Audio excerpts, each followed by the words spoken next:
Uma outra preocupação também do meu público, dos meus pacientes, é o paciente que está em casa, vozinho, vozinha, idoso, chegou com uma dor lombar, assim, ó, eu trouxe a minha mãe, doutor, tá com uma dor muito importante. Essa dor aqui, ó, tem uns 5 dias, ela não caiu, ninguém viu a queda, mas é uma dor importante, é uma dor que começou de forma aguda, e aí a gente começa a examinar. Não tem o déficit neurológico, não tem alteração motora, nada. Eu começo a investigar, peço alguns exames e vem lá a danada da fratura. Uma fratura patológica por insuficiência, uma fratura por osteoporose. O que é isso, doutora? Isso é super importante. Zé, 70% das fraturas vertebrais, 70% são completamente assintomáticas, você sabe, Gi? Uau. 70%. O paciente, ele fraturou, ele não tem sintoma, ele vai perceber lá na frente, quando vai encolhendo, ficando mais corcundinha, cifótico, 70%. Então, por isso que a gente tem que fazer o quê? Busca ativa. Então, é o que eu sempre oriento e faço. A paciente está na pós-menopausa, tá? Vai fazer a sua densitometria óssea, porque já está na pós-menopausa, a gente faz também um raio-x de coluna. Porque muitas vezes, densitometria está normal, mas se tem um achatamento, e achatamento é a fratura. Tem uma fratura, ela tem osteoporose. Independente do que vier na densitometria, ela tem que ser tratada com uma estratégia antifratura.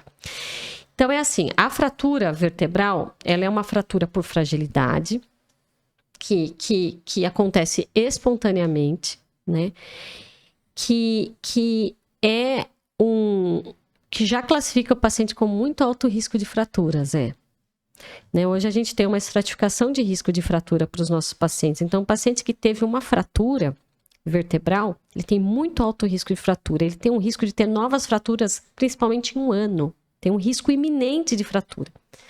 Então, essa paciente, a gente tem que estar atento o quê? É uma dor lombar? É uma dor lombar aguda.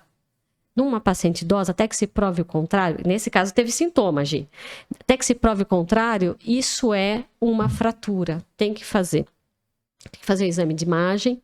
É fratura? Vocês vão cuidar.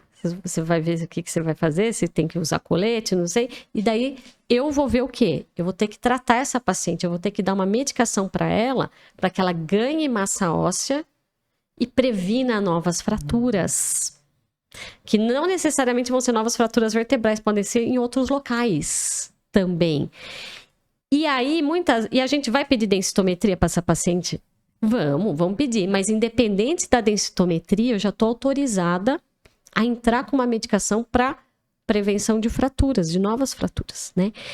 E mesmo que a densitometria venha normal ou só uma osteopenia, ela tem uma osteoporose clínica, ou seja, ela teve uma fratura por fragilidade, né?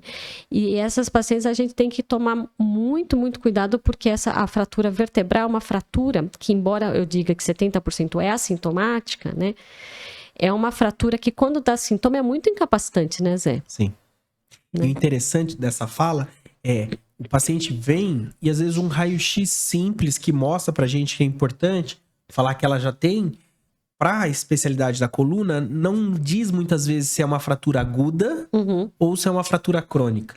A clínica, a frase, a clínica é soberana, nesse caso, a gente tem a história que ela começou uma dor num certo período.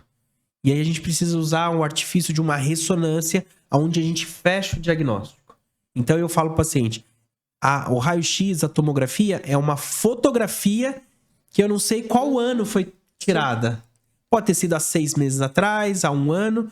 Agora, quando eu faço a ressonância do paciente que tem a queixa, eu vou ter a fotografia datada.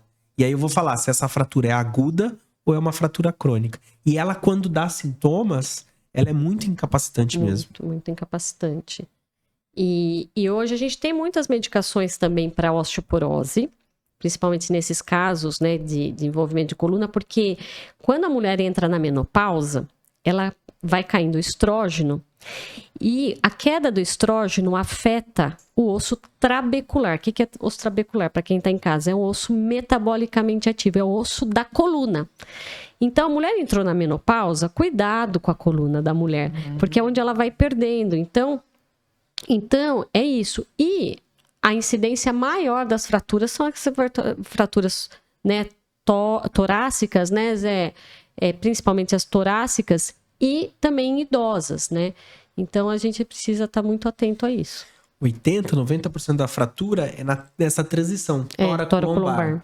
Então, isso é importante para quem está em casa ou um colega que está assistindo. O paciente caiu, você precisa fazer uma investigação completa, porque 80% está ali.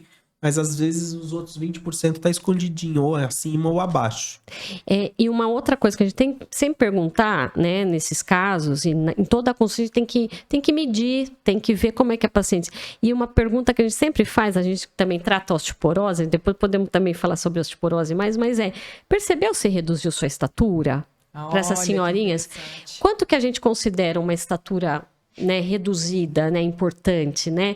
A gente considera 4 centímetros em relação à juventude ou 2 centímetros em relação a um ano. Então, cuidado, isso pode ser um indício também de alguma fratura vertebral que aconteceu no meio do caminho aí, entendeu?